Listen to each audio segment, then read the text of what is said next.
Казаха, че по-грози джанти не са виждали. Оп, какво става? Днес ще снимаме Bumblebee. Точно така. V632 бензин атмосферен на задно. Собственикът каза, че е типична женска кола, така че нека да видим според нея какво значи типична женска кола. И ето го нашето Bumblebee. Прясно измито. Привет! Така, Влади съм аз, приятно ми е. А добре, на теб, откъде ти дойде да си вземеш тая кола? Но тата мечтае. Аха! Аз изпълнявам само мечтите му. Ясно. Ти си я взела с твои пари или не?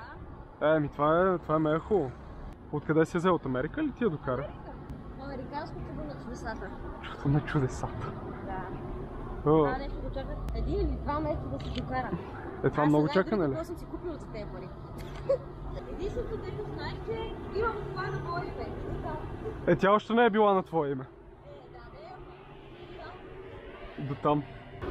Гледай. Идеално си я измила.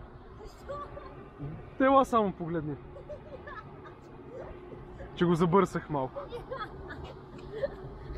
Аз ти казах, че я търках. Опитах се. Е, това ако е опит...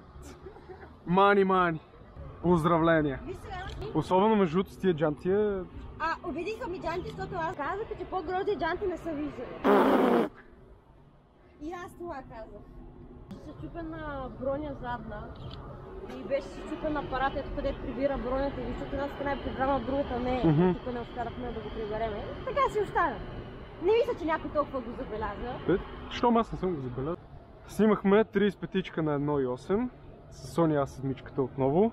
И сега сменяме на 85-ица. Ето я и нея. Абе, изобщо не ми се сме. Ама изобщо не искам да ми се смееш. И ние сме така на Боровец, едно момче си беше купил като твоята GoPro. Това не е GoPro. Абе същото бе. Така, да. И тъмън едно момче така хубаво се преби и той да го записа. Викаме то винаги така ще стане. Излег викам, че с камера, викам Таша, викам това. А той пред него се мята, разбираш ли? Той караше момчето сноуборд и направо си се хвърли. Сноуборд.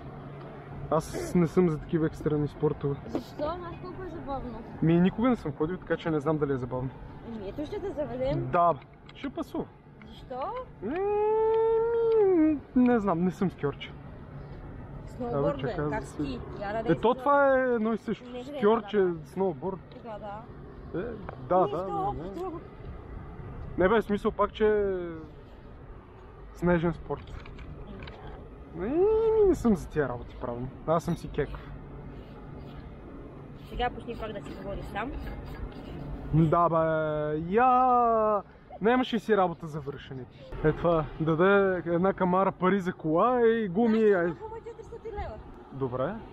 И аз не исках и да давам и за едната дори. Абе как бе? Караш кола, която е мощна и е назадно абсолютно... Ти трябват хубави гуми. Най-малкото да си спокойна, че няма да се отрепеш. Набързо да хванаме.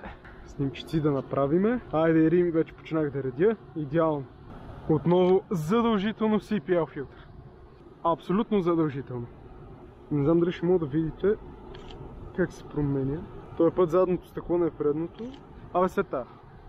Задължително. CPL филтър за автомобилни снимки. Оп, привет! Отново, както последният път, забравих да си направя финалния кадър, в който ви казвам благодаря, че гледахте този клип. Надявам се да ви е харесал. Най-вече снимките да са ви изкефили. Всъщност това сега ще ви ги пусна, така че наслаждавайте се!